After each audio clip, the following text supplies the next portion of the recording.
Hi, it's Wasabi. Welcome back to the channel. Got a different type of battle here. This is a battle from the Clan Wars campaign that finished last week.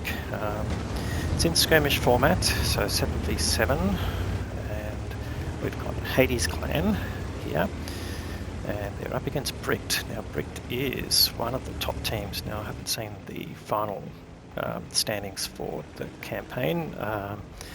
But I would expect BRIKD to have finished in the top 3, if not on the top. Now, H4DES is also not a bad clan, got some really good players in it, but it's going to be a bit of a challenge. Alright, we've got Soundmonkey in the 907, who is the caller, and they've got a Leopard 1, and the rest are all heavy tanks, so and a very interesting mix here. So every tank is different.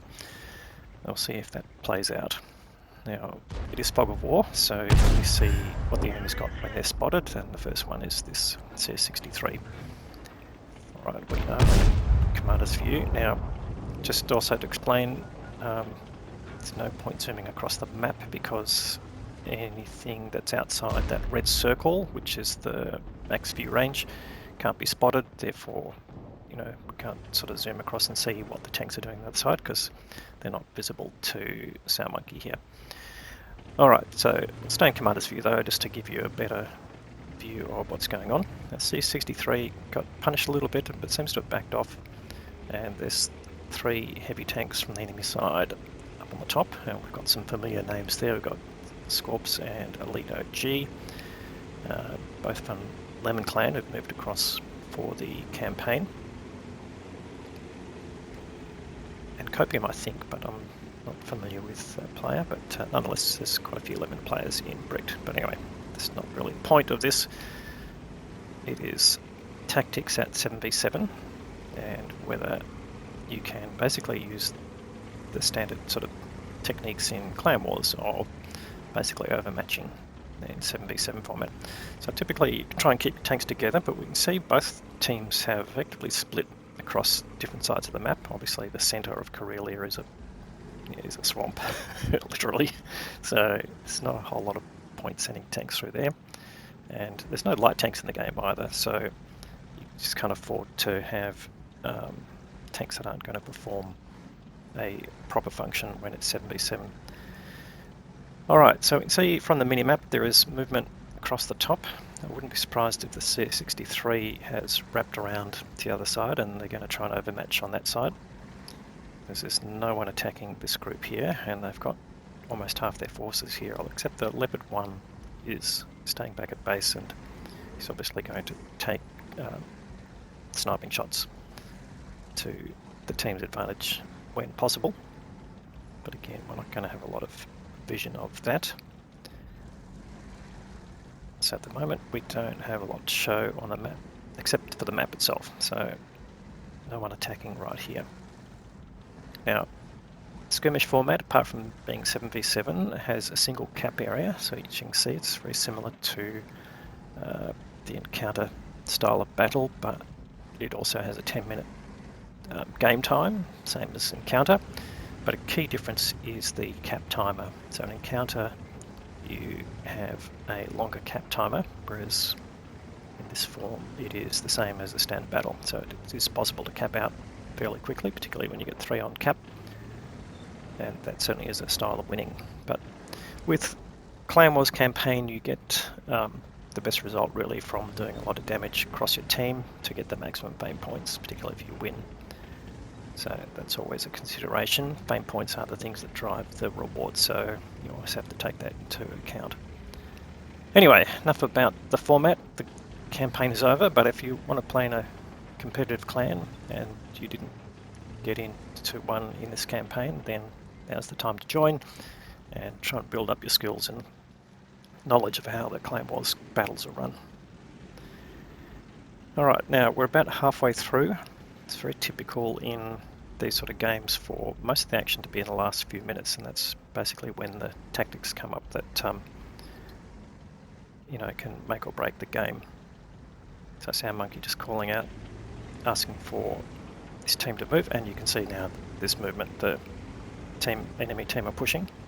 A little bit early perhaps, but nonetheless they've probably worked out that there isn't much on that side of the map, and they're going to push in and try and get rid of the 705 and the 279E. Now, Soundmonkey has spotted this IS-7 who is sort of holding back, and he's going to try and put some shots in. It does get spotted there. Luckily no one is falling back, but MVY is coming with him, and the E5 going around the top now.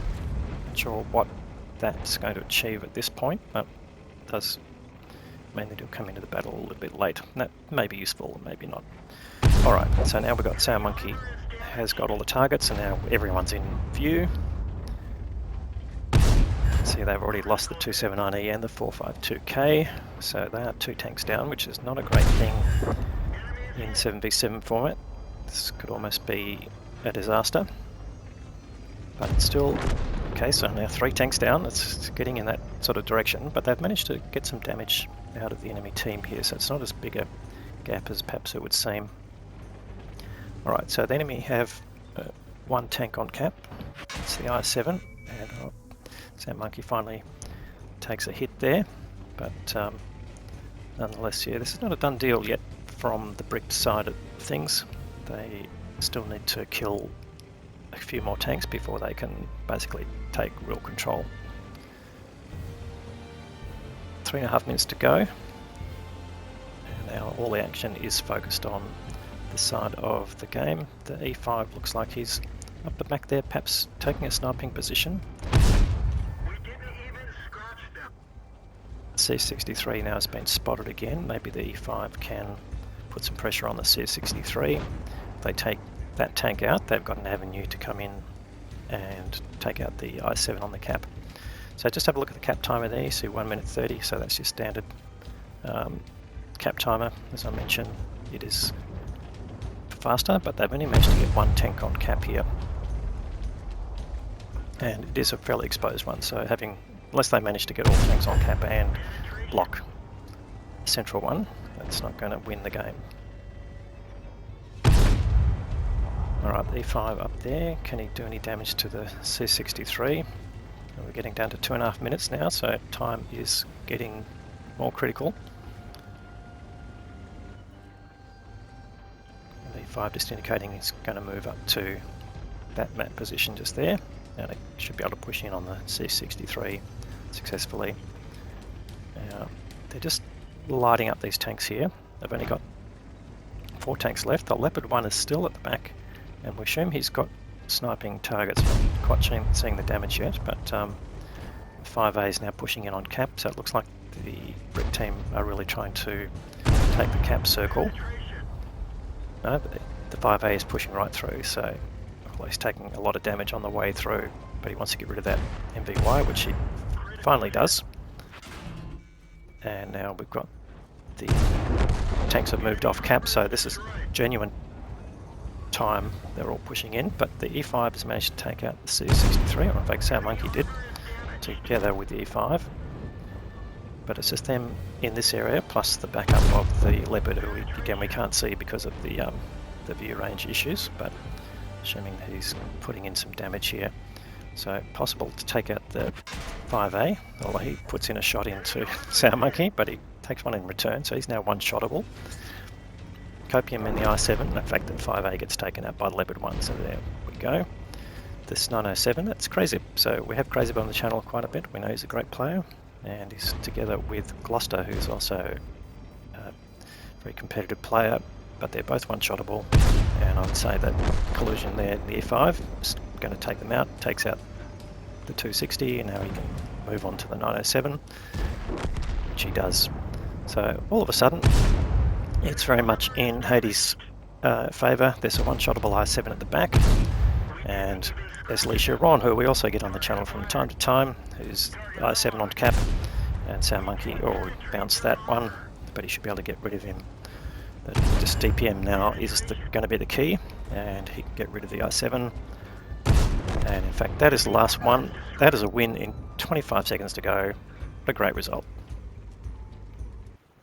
Alright, we're going to show the battle results here. We're not going to focus on Soundmonkey's game directly, but we'll look at the team score. All right, so it's actually finished on top. Well, that's not bad. So he's done 3.5k, Collusion in the E5's done 4.2, and Mad Lad landed 6.1k of damage. So that's really the big impact there. The Leopard 1, we didn't see a lot of that action from them, but well done to H4DES anyway for the win. And on the enemy team, I've got Gloucester, who's a great player. I've seen him before. He's done 3.6k, and Copium in the I7 doing 3k, and the rest reasonable spread there. But unfortunately for BRIKD, H4DES have managed to carry the game. All right, so anyway, that's Clan Wars for you at the moment. There is no 15v15 battles, so Skirmish style is the way it's been done. I believe the campaign's just finished, so hopefully this is still of interest to people. And if this is of interest to you, I'd like to see a few likes on it if you can, and I wouldn't mind a few comments as well. So anyway, we'll be back to normal programming after this, so look out for that. But thanks very much for watching.